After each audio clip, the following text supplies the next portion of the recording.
Hey everyone, welcome to another Haze Reverb video. Now, I do want to mention firstly that I'm on a new setup at the moment with a new PC. If you missed my posts from over the past couple of weeks, my previous computer basically died. I had to get some stuff replaced onto it to get it working. I mean, it's still in repairs, like it hasn't fully finished yet, but I've had someone take a look at it, and yeah, they replaced some things, and they had to order some other things to replace other stuff. That's a whole ordeal. But I ended up getting a new PC anyway, and I'll probably just use that old PC as like a spare. But with the new PC, I had to set up OBS again. So just let me know if the quality is like any different or anything like that. Sound, if the music's too loud or whatnot, then let me know and I'll fix it for next time. But yeah, I guess that's enough for like the news for this week. Let's start with the update stuff then. So this week we have a rerun of Festive Dolores, right? So basically she is a crusade raid DPS. She has multi-hits, she buffs herself, and I would consider her probably the third best overall anti-armour DPS, right? She gets outperformed by Mel and also Valentine Julius, as far as I know, right? At least from my testing last time when we had the armor boss. Although keep in mind that was also including dodge as well. It was a bit of a weird hybrid boss. But on that boss, Dolores was not performing as well as the other stuff. I'm not sure if that's going to be the same for every single boss, but yeah, my current opinion of her is that she's probably the third best.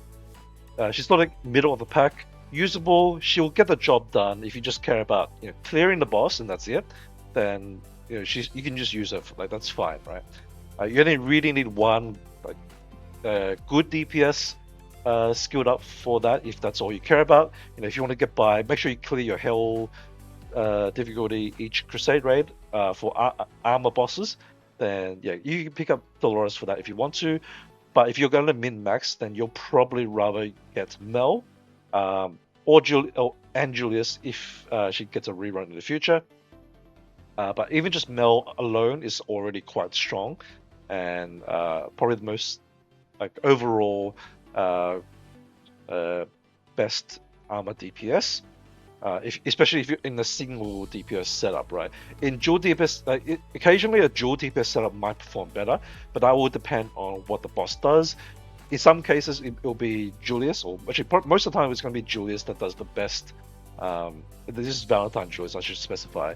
Valentine Julius will do the best overkill damage, but Dolores can do that as well. But it's I think her damage is kind of comparable to Mel already, so sometimes it might just be better off using Mel as a solo DPS, right? So yeah, that just depends on the boss mechanics. But if you want to kill her just keep her as an option, then you can go for it. Or maybe you just like her design, then you do you, right? My recommendation, if you're light on resources, I would skip her, right? And instead maybe use your common tickets to pull for a Mel on custom banner instead. But yeah, if you want to get a collection and you have the resources for it, then by all means go for it. Now for Dress Dolores, this will be the last week that you can get her on the her specific banner, but she's not limited, and therefore you will be able to pick her on the custom banner if you want to. So as an example, if you're chasing Crusade Raid DPS or units, I should say, then you could just you choose Mel and Dolores as your two SSRs. And then hopefully you pick up both of them along the way. Yeah, that's another choice you can make. According to the JPT list, Dress Dolores is one of the better support units. I haven't tried her out yet. I'll have to see on the next boss, which will be coming next week. Which means I'll probably need to pull a copy of her this week just to make sure I have her. But then yeah, it's sort of like your choice on whether if you need her to like clear a boss or not. Now, I would say generally speaking, you don't need her, right? Like bosses are not too difficult if you just care about clearing them, right? But if you want to min-max damage, that's when you might want to consider getting a Dolores. But if you don't, obviously don't care about that, then you don't need her. You can skip her. So those are 2 banner units at the moment. I would say you could wait another week for Festive Dolores, because if next week's boss isn't an armor boss anyway, then there's no real reason to pick up Dolores, right? You may as well just skip her. And then you also have another week to see what the next banner unit is before you pull. So those are units that we have at the moment. Then we got the side story, which started last week. So I will touch on this because I didn't really mention it too much in my post, I don't believe. But this is a bit of a different side story than usual. In here, you'll clear the stages, and then there's no boss, or like normally there's a boss stage that you sweep. You just sweep the stage, right? And you'll get these coins here, and then you use them in the Echoes of Ripples. It's like a gacha thing, right? So you can see the prize list here, and then you can get, this is the stuff you'll pull, right, with the coins, and each coin is 1 pull. You can do 50 at a time, and then you can do 1 at a time if you really want to, but there's no real reason to do 1 at a time. So you just clear out the prize list, and then it will reset to the next one, and you keep going until you complete all of them.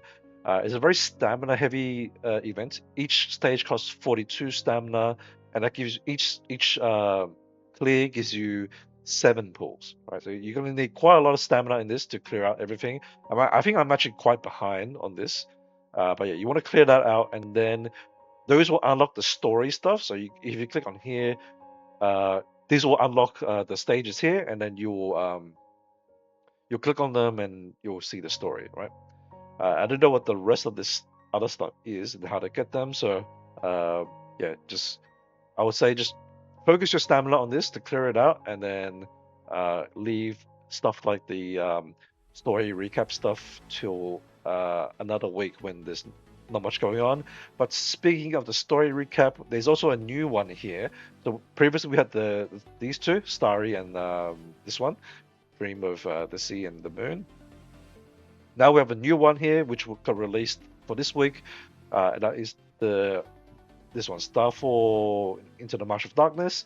This is part of like the whole T-Starry and Kyla like side story stuff, which was like basically the first side story that we got like in the early weeks, right? The first couple. And here in the shop, you'll be able to get Hurley. So previously, if you didn't do, if you missed out on those events from the past, you wouldn't have Hurley, which it didn't make sense to me because they released Hurley's skin this month, which means that at the time when I first saw that's what they're doing. If you missed out on the event, you won't get her skin. But I guess this is good timing. They gave you a way to obtain Hurley to use the skin, right? So. That's for the 15-day login this month. You'll get the Hurley one. Alright, so that is pretty much it for this week. So, sorry, there's also the Moon Abyss, right? That will last for 2 weeks, and then next week will be the Crusade raid. So probably a good idea to get your Moon Abyss done this week, which is probably what I'll try to do. And I'll probably see if I can find some time to do a video for Moon Abyss, basically talking about Floor 99. For those who really want to try hard, the hardest content in the game, I'll give you some like tips on how to clear that, right? So yeah, that will probably come out some later this week, hopefully. I'm not gonna make any promises, but that's my goal to try to get, because I need to make some more guides. I've been trying to. Oh, actually, I did have a guide done previously, but then my computer died, so now I have to do that one all over again, unfortunately. But yeah, I want to fill out the general guide section with more stuff. I have like a few ideas on stuff I will put in there. Moon Abyss will probably be the next one, just because it's currently an event now, so it sort of makes sense to release that as well. Maybe there'll be some other things coming up. This just depends on whether I find time or not. I got a lot of things that are going on, unfortunately, so I'll do the best I can. So anyway, that's it for this week. Thanks for watching, or at least for this video. So thanks for watching, guys, and I'll see you in the next one. Bye bye.